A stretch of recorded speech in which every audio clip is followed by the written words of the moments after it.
Tesla's gigafactory in Berlin is set to become the most advanced vehicle manufacturing facility in the world. But historic accomplishments like this don't come easy, and Tesla has had their fair share of obstacles to overcome with the construction of this factory. The production line that we had expected to be fired up this month has been put on an indefinite delay. Hopefully, it will be operational by the end of this year, though it could go into 2022.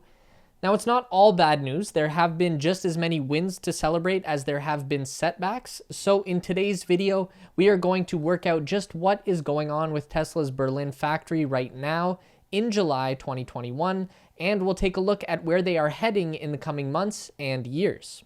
Okay, let's set the stage for this video by first acknowledging the massive risk that Tesla accepted when they started building this factory in May 2020. And this has to do with Germany's exceptionally complicated and lengthy approval process, which is nuts to say the least. Tesla has been doing all of their construction to date at the Gigafactory on a pre-approval or partial approval basis from the German government. And that means that the entire factory, which is mostly complete, could still be denied its final approval. And if in some extreme circumstance the government chooses to deny that approval, Tesla would be obligated to take apart everything that they've already built and return the land to the state they found it in, all at Tesla's expense. That's bonkers, right? It blew my mind when I read that one. Not only do they have to deconstruct the entire factory, but they also have to reforest the entire location.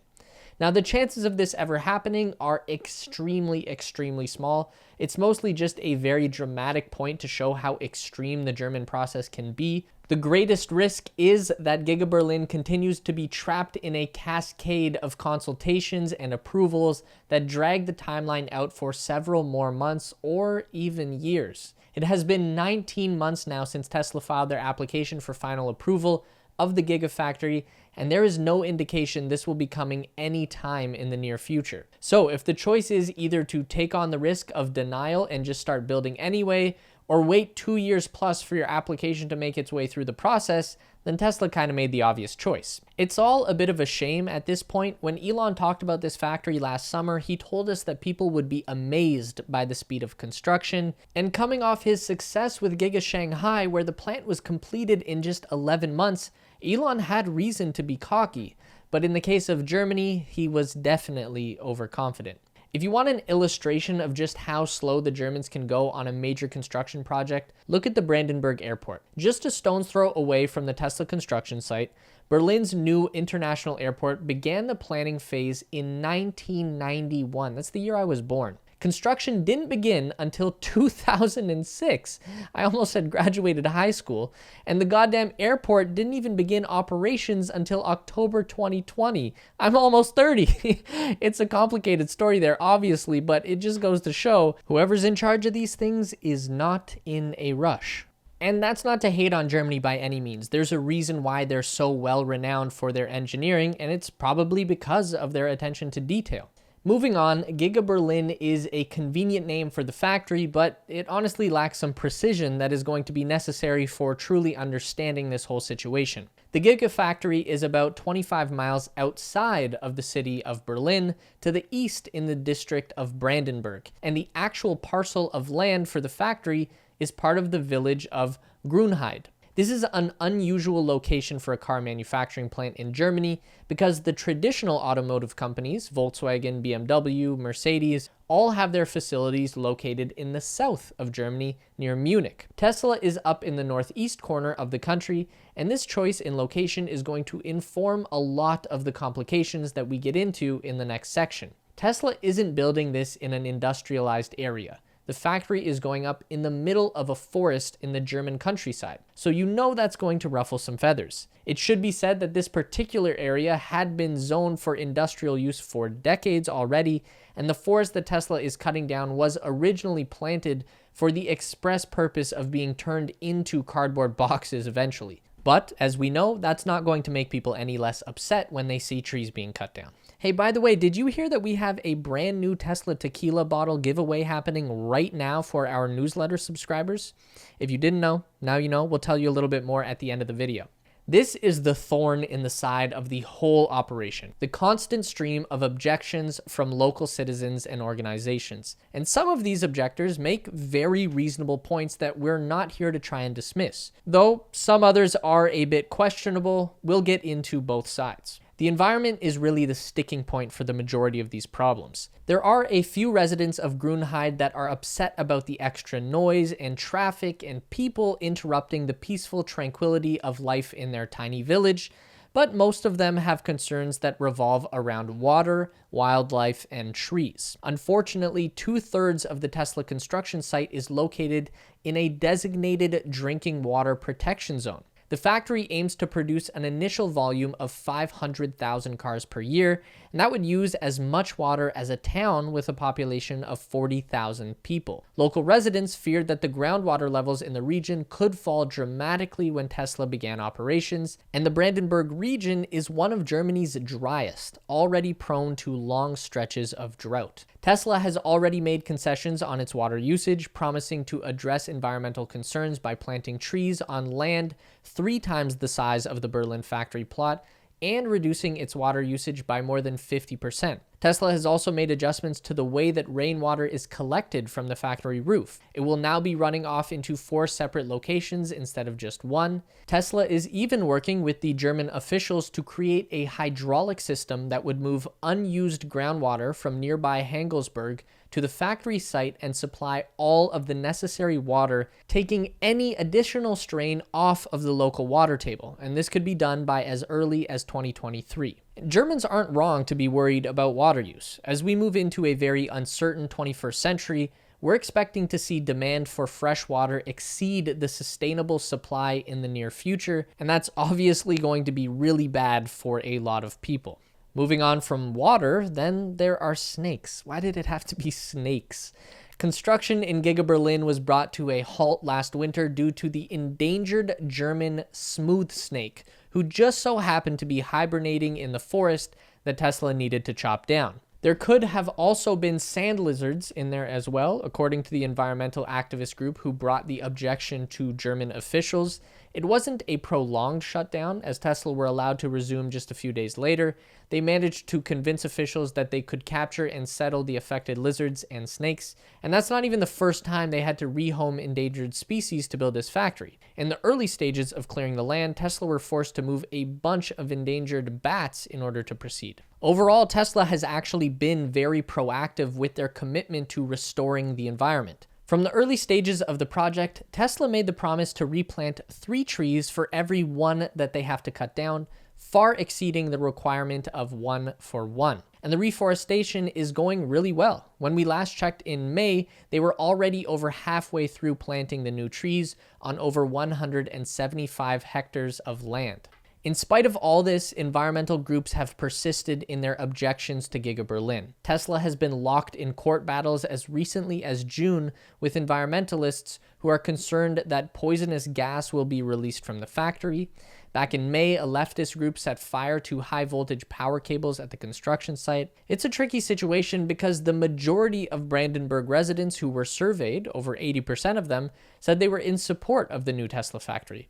And it does appear in some situations that many of these so-called environmentalist groups are more likely to be plants who are either working for the benefit of the fossil fuel industry or the existing German automakers, or probably both. It's like kind of strange that environmentalists would be expending so much energy to fight an electric car plant when there must be other more harmful things to be upset about, right?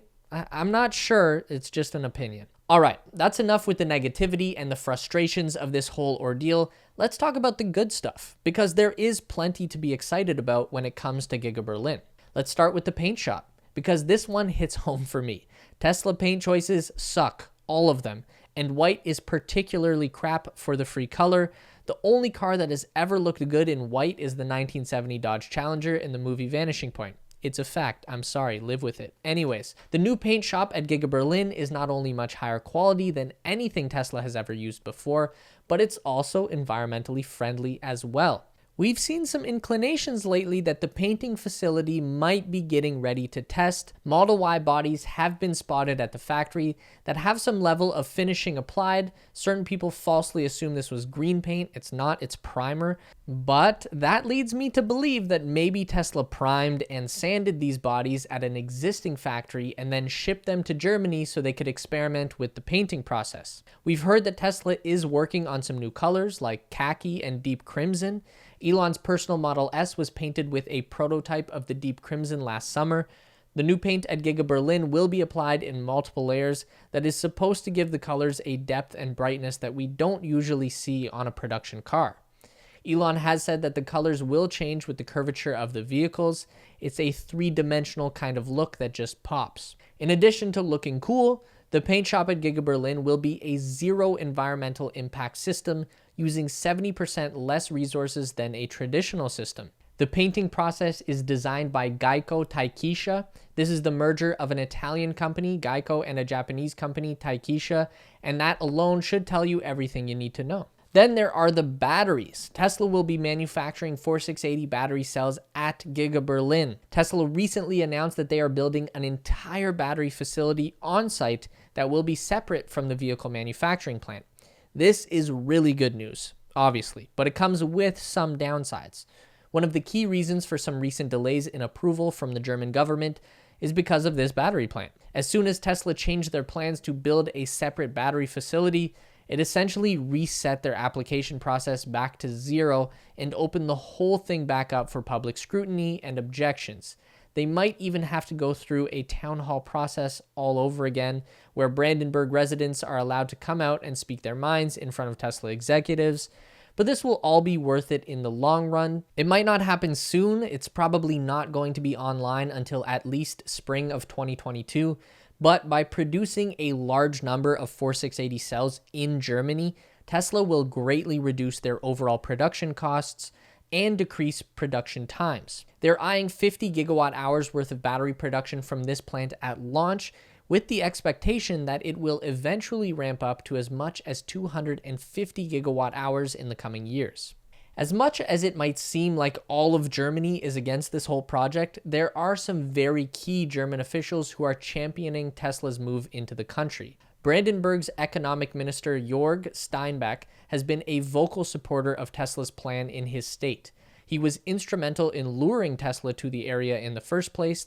Not only is Steinbach thrilled with Giga Berlin, but he also believes Tesla's approach is one that should be emulated by other German companies. He has said publicly, quote, "I invite every company to come to Brandenburg to invest with the same mentality and willingness to take risks as Tesla." This guy's pretty much the main reason that anything has gotten done for Tesla in Germany. He's been guiding them through the process, explaining German regulations, pointing out aid packages that are available to the company, and facilitating contacts with local labor agencies to support hiring efforts. Officials like Steinbach are excited about this because they know that the German economy needs forward-thinking, renewable energy companies like Tesla if it's going to remain strong in the coming years. So much of Germany's labor force remains caught up in the mining and fossil fuel industry. They still burn coal in Germany. It's still a major part of their electrical grid. The country does have a solid plan for transitioning to renewable energy, and they are doing great with it, but there is a lot of progress to be made, particularly in areas like East Berlin that were on the wrong side of the Iron Curtain back in the day. There has been a struggle to rebuild the manufacturing sector for the modern world. Steinbach has a vision for Brandenburg emerging as an electric vehicle supply hub in the coming years. Elon Musk has projected that Tesla will create 12,000 jobs at Giga Berlin in the first phase of operation, and that's sure to expand over time. All right. Sorry for the long video, guys. Thanks for sticking around. There's honestly a ton of stuff that I've had to leave out. This is one of those subjects we could talk about all day. I haven't seen many videos out there that really cover this in depth. So hopefully this has been informative. If you guys want to hear more, be sure to hit the thumbs up if you learned something as well. Comment below with your own thoughts on Giga Berlin. And also don't forget to sign up for the Tesla Space newsletter to get yourself entered in that Tesla Tequila prize. You'll get the details when you subscribe, but basically all you got to do is subscribe to the newsletter and then tell your friends about it. Plus, we deliver all the updates on Tesla, SpaceX, Elon Musk, and of course Neuralink in a quick, fun, and easy to read package. Link to join is in the description below. It's theteslaspace.com. Once you sign up, be sure to check your promotions tab to make sure our emails are going to your main inbox. If you want to continue to learn about everything regarding Tesla, SpaceX, and Elon Musk, we've got 2 more video options for you on the screen to check out. Don't forget to give this video a thumbs up today if you liked it, and subscribe to our channel for weekly content just like this.